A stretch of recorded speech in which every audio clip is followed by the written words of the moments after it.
গরিব একজন দরিদ্র চাষি।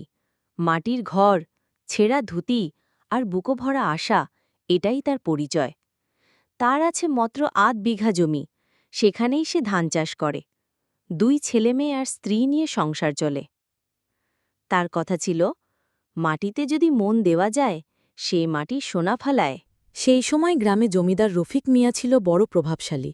গরিফের ছোট জমি দেখে সে বলল, এই জমি তো আমার বাপদাদার ছিল, এখন আমি নিচ্ছি।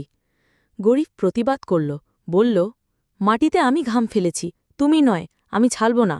গরিব চুপ করে থাকেনি। সে হাট বাজারে গিয়ে চাষিদের ডেকে বলল, তোমরা চোখ খোলো, আমাদের ঘাম আর শ্রমে এ মাটি চলে। জমিদার কি শুধু নামেই বড়?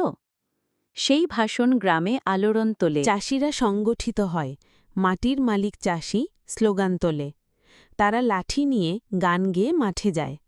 ধান আমরা ফলাই, হক আমাদের চাই, জমি যার ঘাম তার, এই ন্যায় চাই। সরকার থেকে একদিন প্রতিনিধি আসে।